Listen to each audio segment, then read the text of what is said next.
Muy bien, Ana Karen, qué gusto tenerla nuevamente aquí. Permítame. Vamos a esperar a que alguien más se conecte. Ya está Zoe. Y estoy aquí rápidamente, les voy a compartir el caso. Voy a compartir las preguntas. Muy buenos, bienvenidas, muy buenos días nuevamente. Eh, Buenos días nuevamente, profesora. nuevamente, y voy a compartir las preguntas, permítanme, de Hacienda Verde contra Brasil.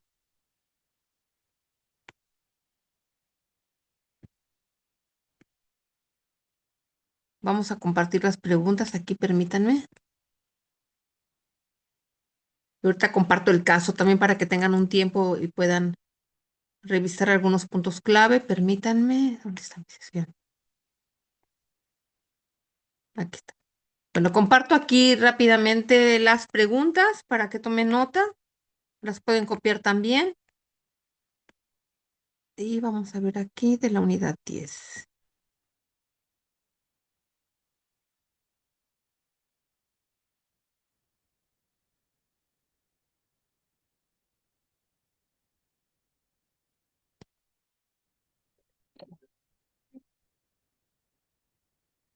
Estoy en clase, te marco en un ratito. ¿Sí? Perdón. Es que aquí piensan que yo nada más trabajo de lunes a viernes y no es así. Perdón.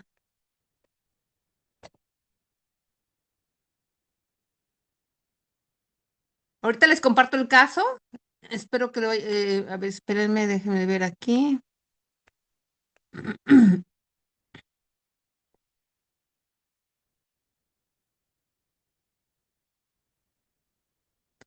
Bueno, comparto la liga del caso, pero pueden también abrir aquí el documento.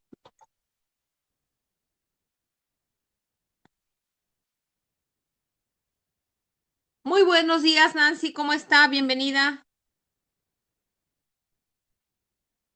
Nancy, ¿cómo está? Bienvenida. Muy buenos días, gracias. Muy buenos días, qué gusto que esté aquí. Compartir las preguntas. Vamos a revisar el caso de Hacienda Verde contra Brasil.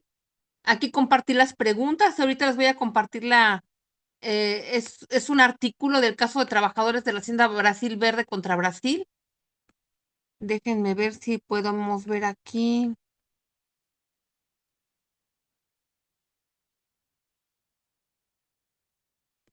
el resumen, ¿sí?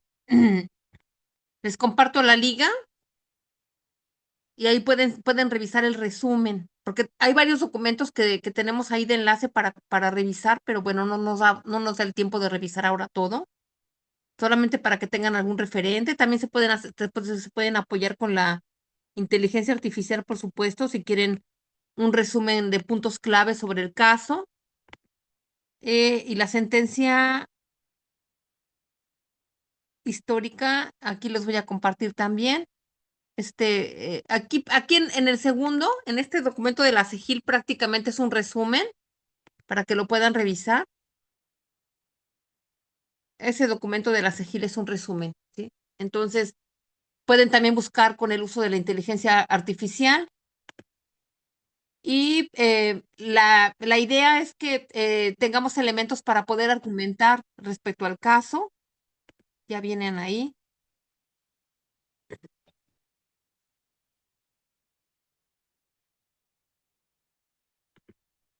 Anaí, buenos días, ¿cómo se encuentra? Qué gusto que esté aquí. Hola maestra, muchas gracias. Tarde, pero aquí estoy. Ahí está. Oiga, ¿y sí pudo enviar el formulario que le envié? ¿Perdón? ¿Sí pudo registrarse en el formulario que le envié? No, recuerdo algún formulario. Para el caso para el tema del COIL. Ah, sí, cuando estuvimos con la clase con las personas de Argentina. Sí, Sí, para registrar, para poner unos datos. sí se registró. Ah, Ah, ok. sí, sí, sí. Ah, muy bien. Sí, sí, para Sí, verlo de su constancia y todo eso. sí, lo Sí. único que, qué bueno que tengo la oportunidad. Ese día, la última clase, no pude asistir porque estaba en pleno vuelo, le mandé ahí el comprobante de vuelo, pero No sí se subí preocupe. mi video a TikTok.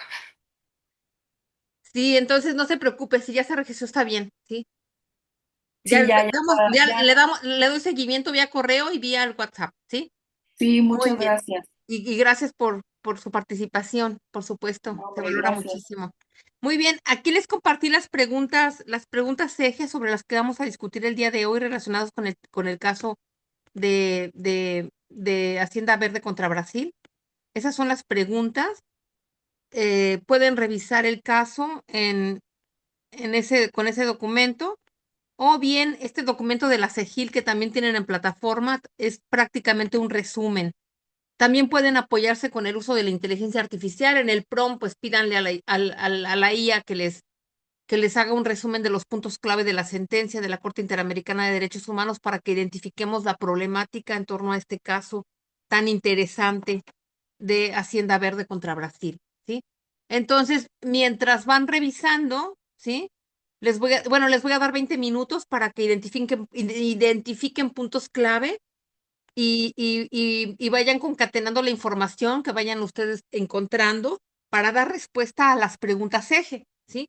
Ya una vez que después de esos 20 minutos que hayan revisado, entonces, pues podemos hacer, bueno, no son muchos estudiantes hoy, pero podemos hacer dos equipos, ¿no? De dos personas para que puedan tener una retroalimentación respecto de los puntos clave y después compartirnos sus hallazgos, si les parece bien, ¿sí? Entonces, desde ahora 20 minutos para que puedan revisar, identificar algunos puntos clave y puedan participar con más fluidez al respecto. Bueno, estoy aquí, no me voy por cualquier situación, pero apago mi cámara, ¿sí?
Profesora,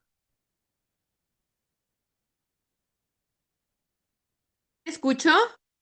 tenía una duda respecto a la fecha de entrega de estas, bueno, ajá, de estas de estas dos unidades. ¿Cuándo sería? Bueno, tienen en tablero ya las fechas, pero tienen una prórroga de una semana más para las entregas. Como ustedes pueden observar, soy bastante flexible en el sentido de las entregas, considerando, por supuesto, que la carga académica que tiene, ¿no? Entonces no hay problema. Gracias. Es que justamente me había dado la duda porque en la anterior sesión de la unidad 8 nos había dicho que teníamos una semana después, entonces por eso tenía la duda. Sí, también para la unidad 9 una semana más y también para la unidad 10 una semana más, siempre y cuando no se supere la fecha de cierre del curso, ¿no? Gracias. Sí, sí, justamente por eso era mi duda. Gracias. Y de nada.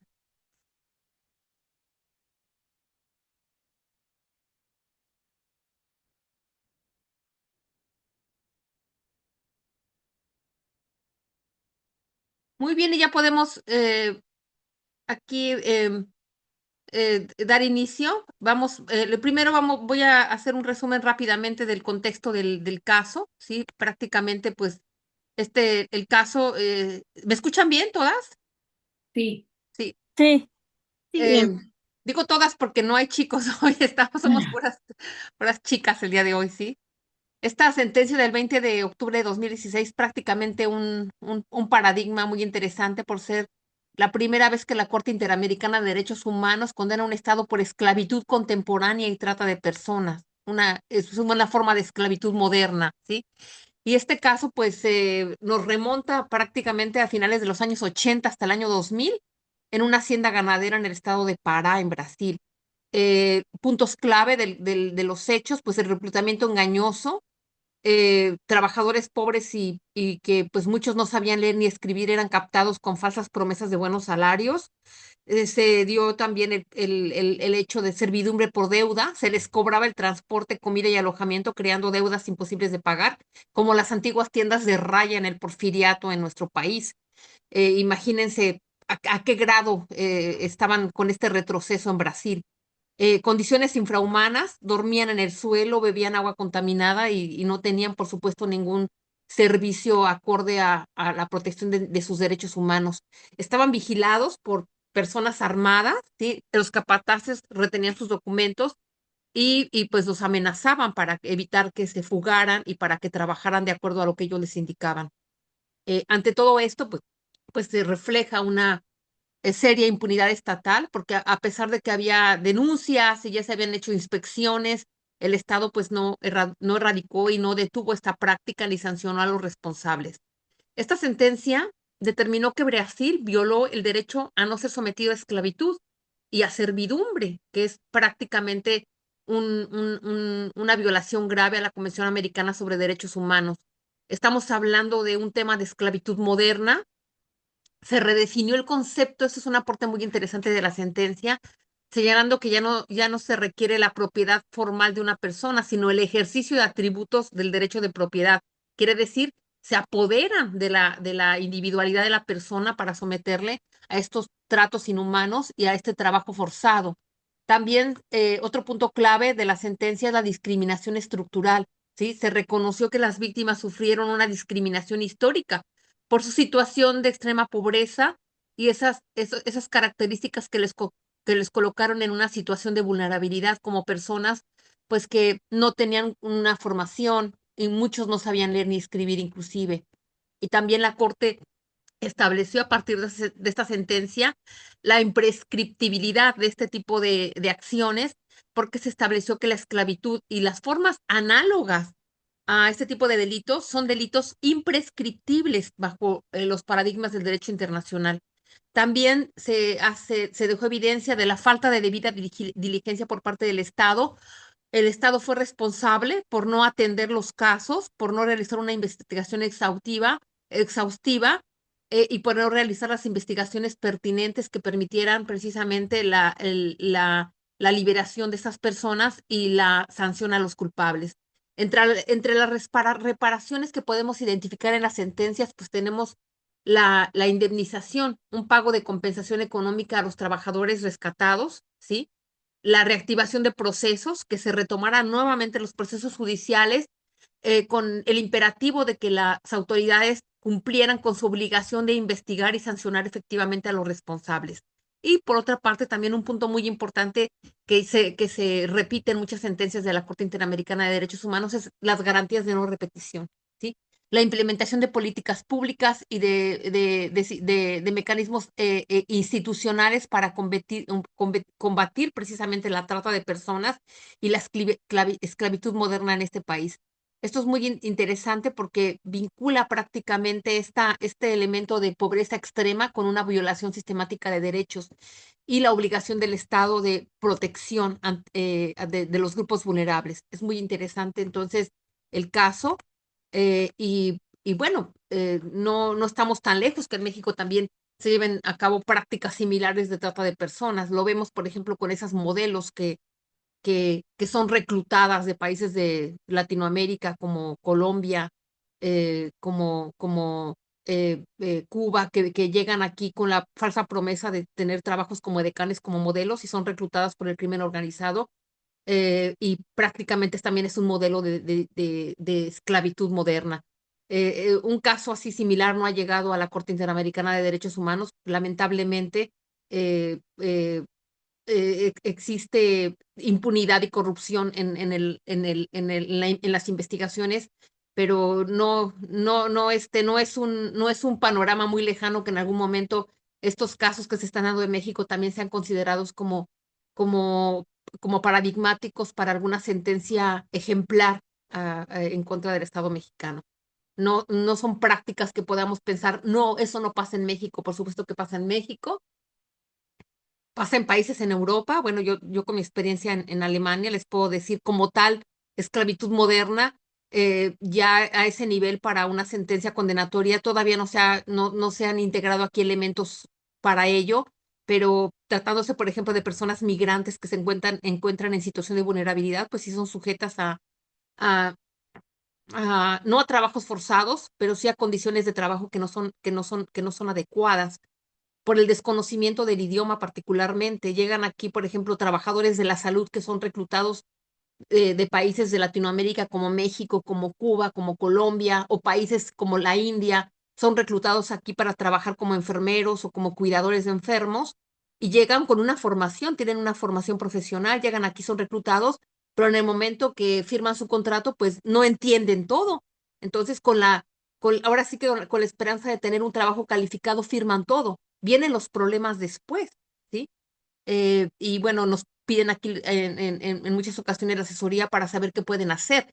Y como mi carrera nuestra carrera aquí no está reconocida para representar a alguien ante los tribunales, pues no puedo yo hacer ese tipo de acciones, pero en lo que sí podemos apoyar es en la redacción de escritos, en la redacción de cartas a los empleadores para que se respeten esos derechos humanos laborales de las personas migrantes que se encuentran aquí trabajando.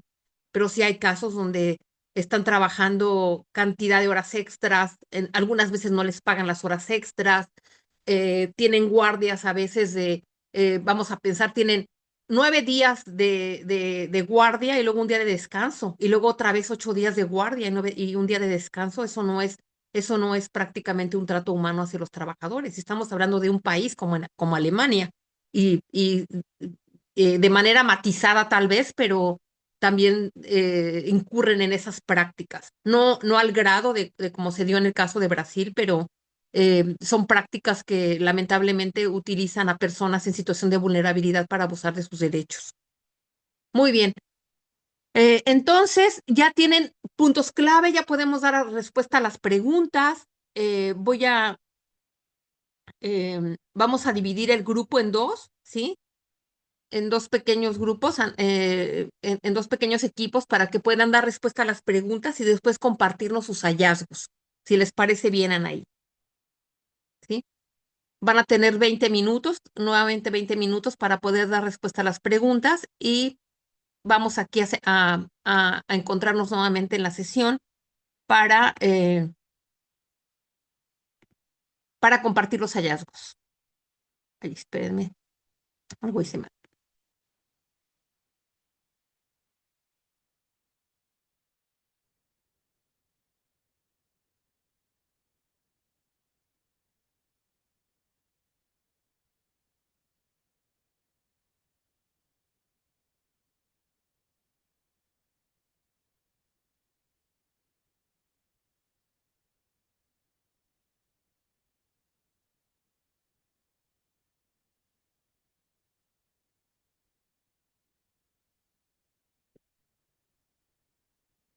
Ah, necesito una siesta.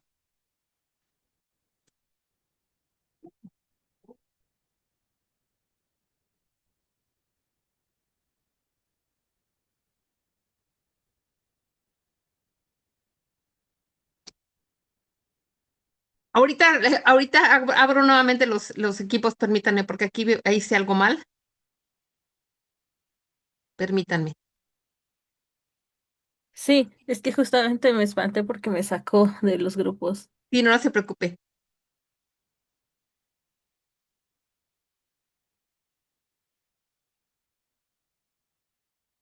20 segundos, regresan todas y nuevamente abro el grupo, porque nada más me abrió un grupo.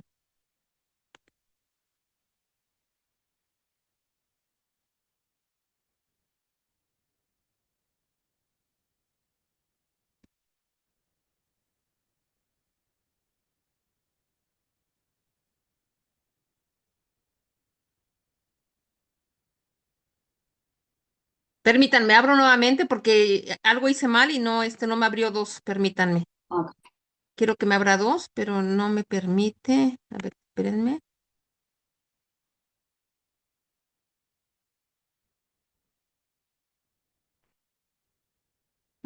Aquí está.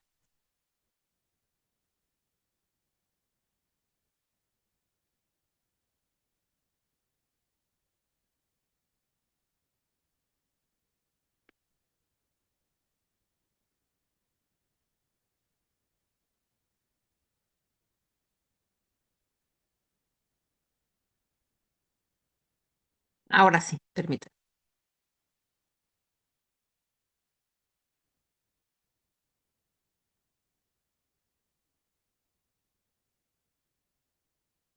Ahora sí, ya son dos.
Muy bien, pues ya vamos regresando a la sala principal.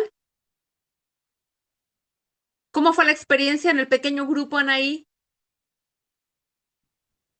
Bien, la verdad es que siempre es muy enriquecedor porque obviamente hay cosas que tú ves, pero que pasan otras cosas desapercibidas y son muy importantes también mencionarlas y solamente te quedas en lo que tú opinas y demás. Y creo que siempre tener otra visión y opinión de las cosas es bastante, bastante nutrido, enriquecedor. Ujú. Enriquecedor. Muy bien. Y la experiencia con sus... estás cursando toda la licenciatura en línea, a Sí. distancia. ¿Y cómo es su experiencia con las otras asignaturas? ¿También tienen retroalimentación, con acercamiento con los profesores? Yo solamente tengo acercamiento con un profesor, o sea, una asignatura más, que son las clases los jueves de 8 a 9 de la mañana. Trato sinceramente de asistir, pero como justo es en pleno día laboral y en la entrada de oficinas y demás, a veces me es pues un poco complicado, pero es el único profesor que tengo con un como clase también virtual. Con los demás no tengo clase y sí es pues muy retador y complejo porque hay cosas que no necesariamente se entienden a la primera, sobre todo pues materias o que en realidad, por ejemplo, procesal, a mí me está costando muchísimo trabajo y bueno, entiendo que cada quien tiene su forma de hacer y de realizar las materias y de impartir las mismas, pero también creo que debería existir, no solamente en procesal, pero creo que debería existir como usted bien lo hace, tolerancia o prórroga, porque no es que no querramos cumplir, simplemente pues la mayoría de las personas quienes decidimos tomar esta segunda, bueno, perdón, esta carrera, bueno, para mí es la segunda, pero esta carrera es porque ya trabajamos y no es que no queramos, pero pues evidentemente pues le damos prioridad al trabajo, que es lo que nos sustenta día a día, que la propia carrera. Entonces sí hay cuestiones que sí han resultado como bastante difíciles, bueno, yo hablo en mi caso, bastante difíciles por tratar de cumplir, sí, pero también no abandonar el trabajo u otras actividades que también son igualmente de importantes. Sí, exacto. Y pues la mayoría de los estudiantes, por el perfil que tienen los estudiantes que yo he identificado aquí a distancia, pues ya están realizando una segunda carrera o ya son adultos, ¿no? Maduros, algunos maduros que pues tienen una vida propia, ¿no? Y yo creo que yo parto de la idea de que un estudiante debe tener esa armonía entre las diferentes fases de su vida, ¿no? El ámbito laboral, el familiar, el personal, porque tampoco se pueden olvidar de ustedes mismos, tienen una vida personal y también el ámbito académico. No es tan sencillo concatenar todos para lograr los resultados que siempre deseamos. Y bueno, yo trato de ser empática en ese sentido porque no son estudiantes de tiempo completo, no es de que los ya papá y mamá les pagan la escuela y les pagan todo y lo único que tienen que hacer es estudiar y nada más, ¿verdad? Eso no es el caso, ¿no? Tal vez algunos tengan esa situación de privilegio, pero la mayoría de los que estudiamos en México, pues tuvimos que empezar a estudiar y trabajar, ¿no? Y concatenar ambas actividades. Entonces, y además, pues la vida personal. Por eso también muy interesante lo que ya están emprendiendo nuestra facultad, también en la División de Educación a Distancia, que es la salud mental de nuestros estudiantes porque con ese estrés pueden caer en un burnout, en un síndrome del quemado, o pueden caer en depresión o en algún otro padecimiento mental, precisamente por las cargas de trabajo, las exigencias de la familia, las exigencias del trabajo y aparte las exigencias académicas. Entonces, sin comprometer la calidad académica, pues muchos de los profesores buscamos apoyar, ¿verdad? Y ser empáticos con nuestros estudiantes y bueno, pues si yo veo un muy buen trabajo, que se esforzaron muchísimo en realizarle el entregable y lo entregaron, bueno, tal vez no en la fecha exacta, pero todavía razonable, ¿verdad? Tampoco puedo calificar con 10 un trabajo que me entregaron 2 o 3 meses después, porque no se garantiza de esa manera el desarrollo adecuado del proceso de enseñanza-aprendizaje. Entonces, lejos de apoyarles, pues sería un perjuicio, ¿no? No ponderar ahí la entrega. Pero, pues, si hay una diferencia de unos días, una semana, está bien. Yo sigo ponderando sobre 10, considerando la calidad del trabajo, por supuesto. ¿Sí? Ya si entregan algo muy malo, pues por mucho que les quiera apoyar, no es posible, ¿no? Y ahora con el uso de la inteligencia artificial, pues es otro reto para los profesores. Por supuesto que nos damos cuenta cuando lo hacen con inteligencia artificial, nos percatamos de ello, pero pues ahora sí que tienen que aprender a hacer un uso ético y responsable de la inteligencia artificial, porque no puede ser que ahora la inteligencia artificial nos tenga que superarnos como humanos, ¿no? Ayer les comento algo, ayer estaba yo en el centro con mi hija es médico, y andábamos dando un paseo con su bebé, y encontramos pues varios stands de exposición sobre neurociencias, IA aplicable a neurociencias y demás. Y había un stand donde había un robot con una mano de silicón, con un brazo. O sea, era como una maquinita con el brazo de silicón. Y entonces lo que hacen es conectar, por ejemplo, a personas, a niños, sobre todo niños jóvenes que están en el hospital y que no pueden recibir visitas porque sus familiares están lejos o porque no pueden ir, simplemente. Porque aquí en Alemania no es como en México, que está toda la familia allá afuera, el vecino, el amigo y demás.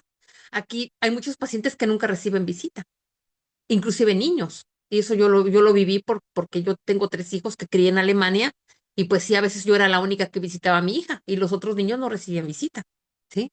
Entonces, con ese robot lo que hacen es, se coloca unos lentes, se conecta vía el internet, y desde el otro lado la persona que también tiene unos lentes se coloca unos sensores en la mano, y de esa manera trata de simular a distancia acariciar a su familiar. Entonces se ve la mano así acariciando, y ya mi hija probó, ¿no? Cómo funciona, ella es médico y pues le interesa todo eso, y dice, mamá, estoy choqueada. ¿En qué momento estamos fracasando como seres humanos? ¿Sí? Porque, ok, puede ser que no está el hermano o el papá, la mamá, pero pues siempre hay amigos, vecinos, compañeros de la escuela, alguien que puede irnos a dar un apapacho cuando estamos enfermos. Pero lamentablemente aquí en Alemania, pues no es como en nuestros países latinos, ¿no? ¿Sí? De hecho, no puede llegar y abrazar a alguien. Si de repente está en una situación muy emotiva y quiere dar un abrazo a alguien, le tiene que pedir permiso.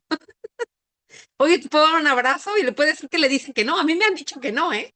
Sí, justo, creo que la sociedad se está encaminando a esta como, si de por sí hay una individualidad ya muy marcada, pues se nota más en países justo desarrollados, en donde esa individualidad está más, Marcada. Sí.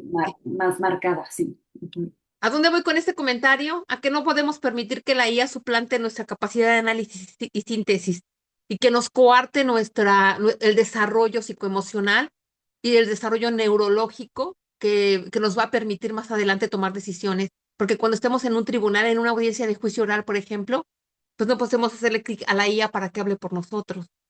Y se han evidenciado casos muy, muy marcados donde el abogado no tiene idea de argumentar, no puede expresarse de manera oral porque no lo ha practicado, ¿sí? Entonces, les invito por favor a no hacer eso en los trabajos. Claro que nos damos cuenta, ¿sí? Claro que nos damos cuenta, pero por otra parte, pues estamos tratando de motivarlos y de hacerlos conscientes de que no es una buena práctica. Entonces, pues por eso también los profesores tenemos que hacer un mayor esfuerzo para poderlos integrar en retroalimentación. Muchos de sus compañeros no pueden participar porque pues muchos trabajan el sábado, pero pues también trabajan los viernes, entonces no es tan fácil encontrar un punto adecuado, pero quienes pueden participar, qué bueno que están aquí.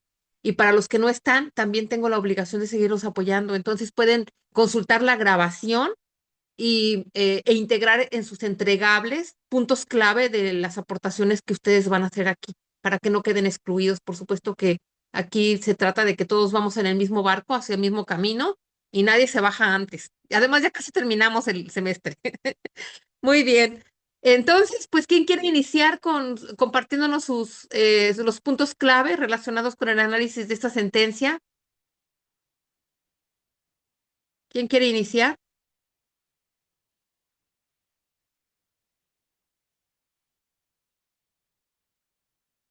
A ver, bueno, entonces damos Eh, inicio con Ana Karen. Ana Karen, sí, ok. sí, sí, Sí, sí, sí, yo adelante, justamente Ana. le iba a decir que yo, Muy bien. eh, bueno, antes de las preguntas, ¿no? Decir unos puntos claves de esta sentencia, ¿no? Sí, qué impresión, ¿Qué es lo que perciben ustedes con relación a esa sentencia? Sí, la verdad yo desconocía de este caso, o sea, sí lo había escuchado en otras clases, pero no lo había estudiado.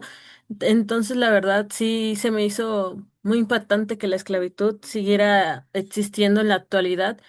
Y pensándolo bien, es un esquema que se mantiene. Por ejemplo, los doctores, los residentes, los médicos que apenas están empezando, son los que son más víctimas de esta esclavitud moderna, donde se les dan jornadas muy largas. eh, y, o sea, algunos como son residentes, pues el sueldo es muy bajo a pesar de todo el trabajo que hacen. Em, entonces sí me impactó que la esclavitud siguiera existiendo.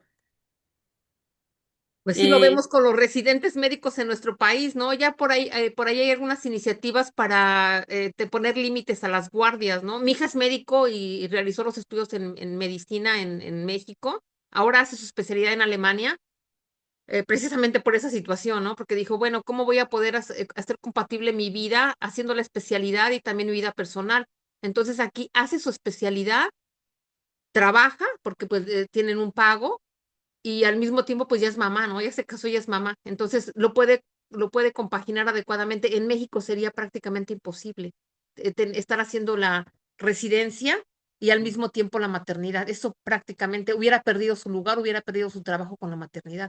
Entonces, tenemos, por supuesto, casos de esclavitud moderna que están matizados por un marco normativo bastante frágil, podría decir, porque lamentablemente los convenios entre universidades e instituciones médicas no están actualizados y no tienen un enfoque de protección de derechos humanos. Alguna vez mi hija se desmayó en el quirófano y la tuvieron que sacar ahí en una camilla y la dejaron en el pasillo, ¿no? Porque todos tenían que seguir trabajando. Ahí la dejaron nada más para que se recuperara solita. Sucedió un caso similar a una chica que también se desmayó en la guardia y la dejaron en la camilla y cuando la fueron a buscar pues ya había fallecido, ¿sí? Ahí, ese ya no tuvo tanta suerte como mi hija, desafortunadamente. Entonces, sí, la tiene verdad, razón, sí, muy sí. lamentable esta situación de los médicos residentes. Y justamente yo que tengo un amigo igual me dice que cuando se metió en la carrera se metió muy esperanzado y ahorita que está con estas jornadas tan feas, dice, pues ya quiero acabar, ya no quiero esto, o sea, ya toda la motivación con la que empezó la carrera pues se fue. Es así. Muy bien, y ahora con relación al caso, ¿qué impacto tiene analizar este tipo de casos? Pues fue un precedente muy importante, porque justamente se quería declarar que como ya habían pasado varios años de este caso, pues no lo querían revisar, pero pues afortunadamente la Corte determinó que la esclavitud iba a ser un derecho que no se prescribe, o sea, sin importar cuántos años pasaran, se iba a perseguir este delito. Eso fue importante. ¿Qué otra aportación considera trascendental con relación a esta sentencia? Porque recordemos que esta sentencia es en contra de Brasil, por supuesto, pero de acuerdo con la contradicción de tesis 293-2011, que prácticamente se dio el contexto de la contradicción de tesis, porque ya con la integración del concepto de derechos humanos en la Constitución y la reforma del 10 de junio de 2011, pues quedó la pregunta, ¿y qué pasa con la supremacía constitucional? ¿Y qué pasa con la naturaleza de las sentencias condenatorias de la Corte Interamericana de Derechos Humanos? Y al respecto, pues la Corte se pronunció y señaló claramente que tratados internacionales y constitución estarán al mismo nivel siempre y cuando se trate de normas de derechos humanos, no en todos los casos. Cada caso concreto tiene que ser analizado de forma particular. Y tratándose de las sentencias, estamos hablando de sentencias vinculantes.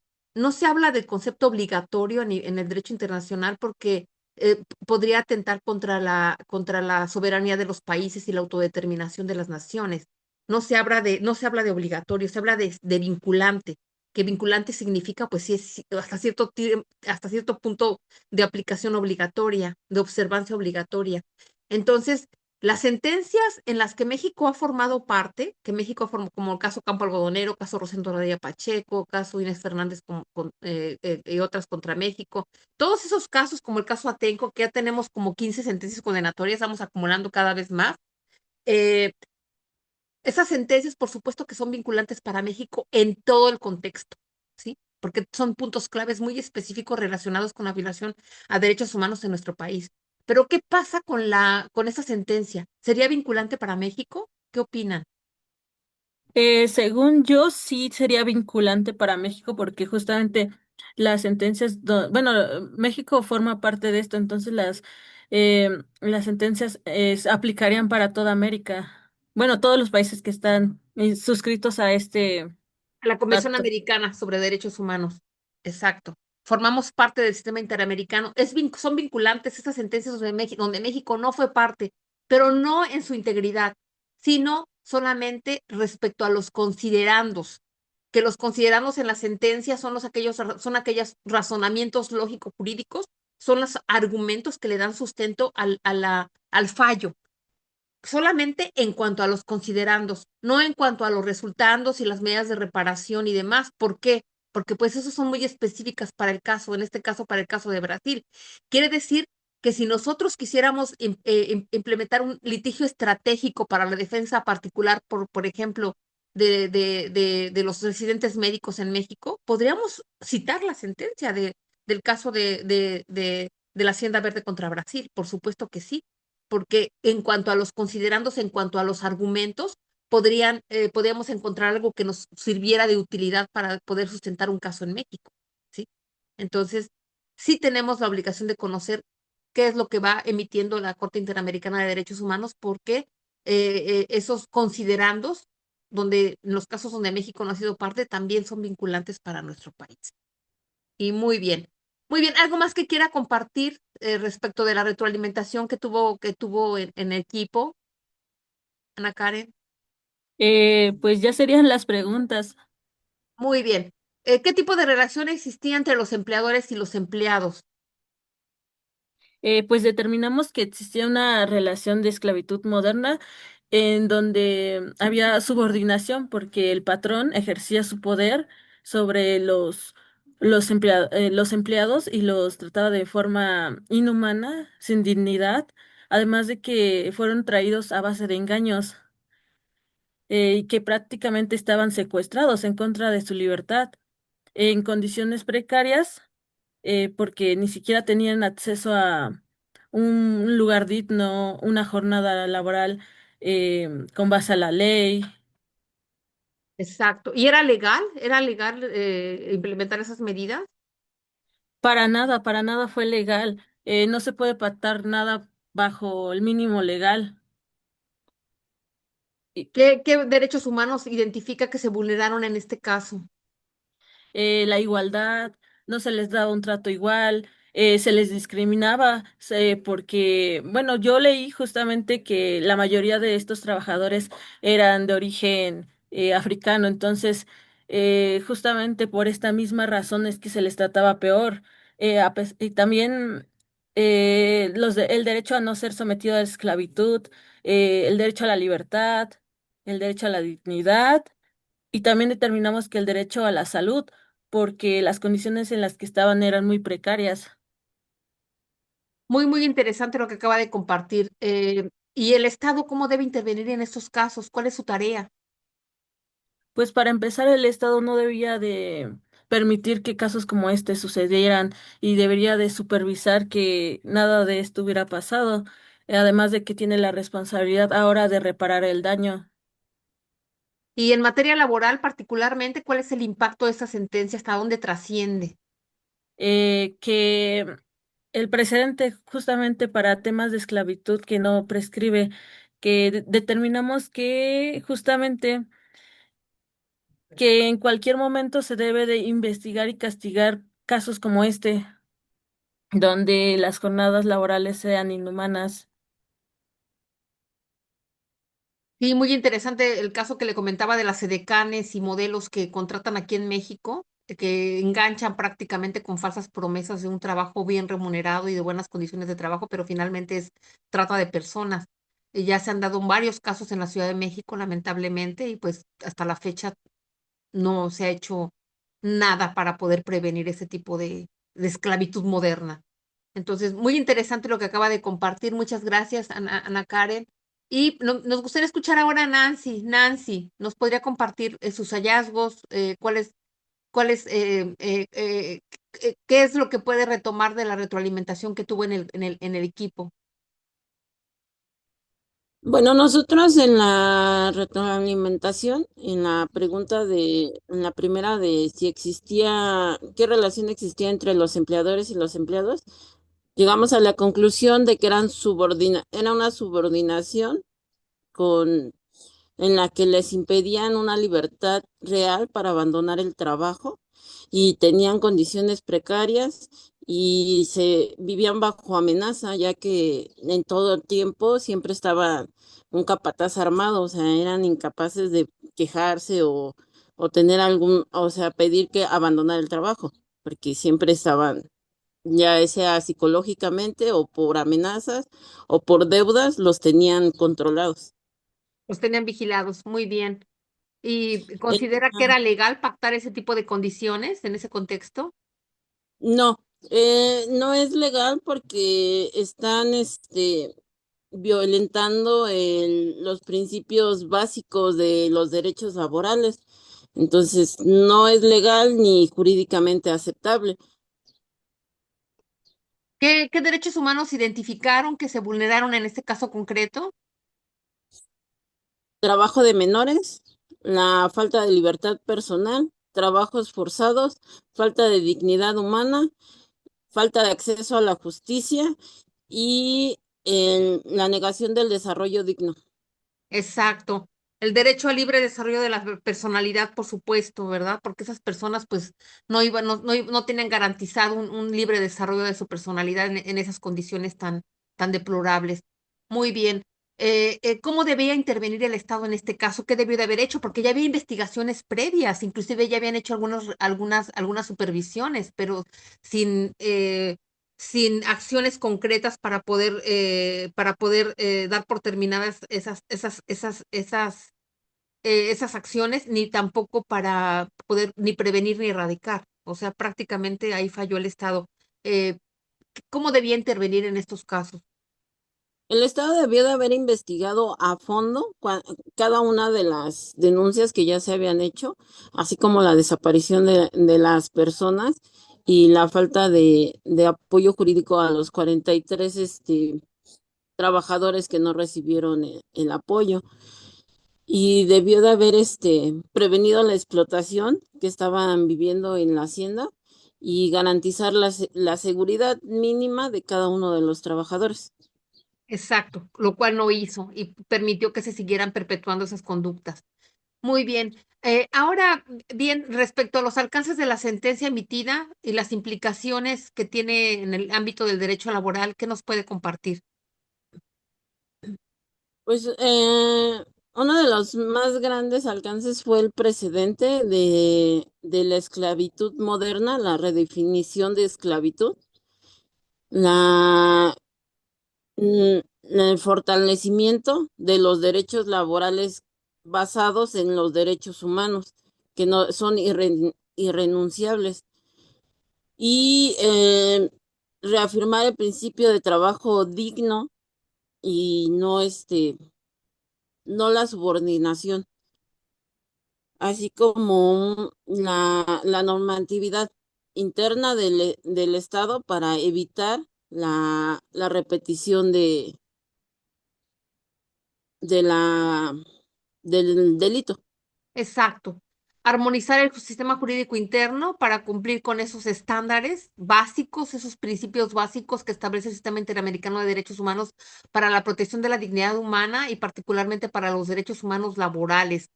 Los derechos laborales ya son considerados derechos humanos. Anteriormente, pues tratándose, por ejemplo, de casos relacionados con derecho laboral, no tenía conocimiento la Comisión Nacional de los Derechos Humanos ni las comisiones estatales. Actualmente ya pueden atender casos, investigar sobre casos relacionados con violaciones a derechos humanos, porque se considera el derecho al trabajo como un derecho humano.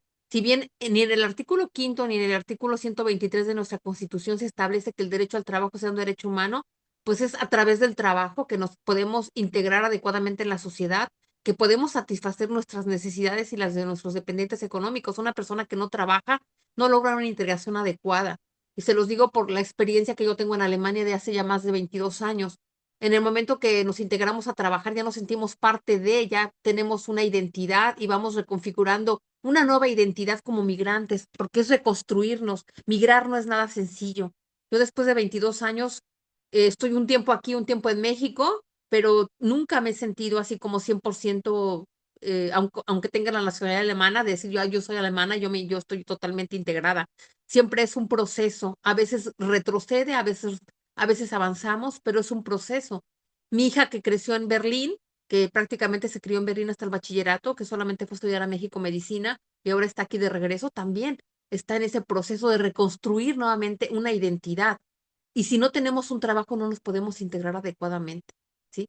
Entonces, aquí yo hago una crítica con relación a las políticas migratorias. Las personas que están en espera de su resolución respecto a la solicitud de asilo o de refugiados, pues no tienen permitido trabajar. El Estado les paga la manutención, les paga la renta, les paga los servicios, pero no les permite trabajar. Y por supuesto esas personas tienen serios problemas para poderse integrar adecuadamente en la sociedad. Tienen problemas de depresión. Hay muchos que están en clínicas de rehabilitación. ¿Por qué? Porque emocionalmente no se pueden sentir 100% con los pies aquí en la tierra. Si no tenemos un trabajo, ¿cómo podemos sentirnos parte de? ¿Cómo podemos integrarnos? Por esta razón, esta sentencia particularmente enfocada en la protección de los derechos humanos laborales, pues es un paradigma que abre un parteaguas de un antes y después en la protección de los derechos humanos laborales. Y es la primera sentencia que se refiere precisamente a la prohibición de la esclavitud moderna y a la necesidad de que los estados implementen políticas y acciones concretas para identificar, prevenir y erradicar ese tipo de prácticas. Muy interesante lo que acaban de comentar. ¿Alguien más quiere compartir algo? Zoe, ¿quiere compartir algo? Bueno, nada más como complementando la participación de mi compañera Nancy, creo que también algunos de los derechos que pues sí se vulneraron fue esta parte de el derecho a la seguridad social, ¿no? De los trabajadores, que pues con el fin de que también se relacionara a darle una vida digna y decorosa tanto al trabajador como a sus familias. Exacto, el derecho a la seguridad social que implica no solamente el derecho a la salud, sino también el derecho a la vivienda, ¿sí? Y el derecho a otros beneficios que otorga la seguridad social, tanto para el trabajador como para las personas que son sus beneficiarios o dependientes económicos, ¿sí? Tenemos avances en México, particularmente tratándose de las personas que han sido víctimas de desaparición forzada. De repente, el trabajador sale de su trabajo y ya lo levantaron. O sea, no hay un secuestro. ¿Por qué? Porque no se pide ninguna acción o acto de acción o de omisión para poderle liberar.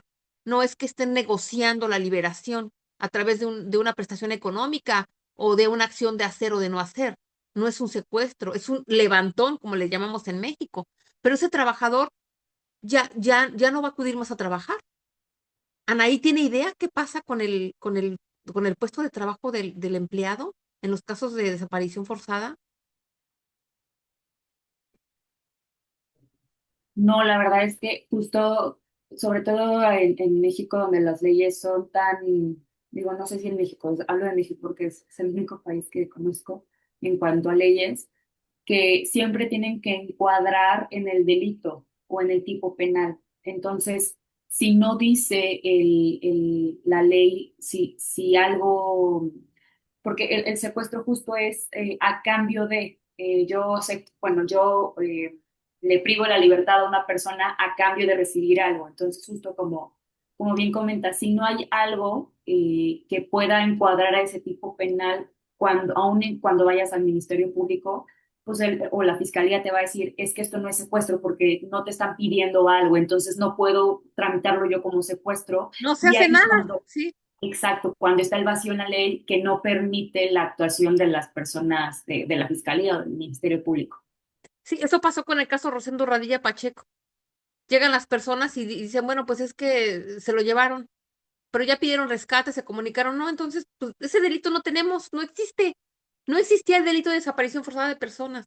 fue a partir de la reforma del 10 de junio de 2011 y también a las reformas que se fueron concatenando para armonizar el sistema jurídico interno con esos parámetros del derecho del sistema interamericano de derechos humanos, que se fueron reformando leyes como la ley de amparo, como, como los códigos penales, y se integró por primera vez después de esa sentencia y después de la reforma del 10 de junio de 2011, se armonizó el sistema penal y se integró por primera vez el delito de desaparición forzada de personas.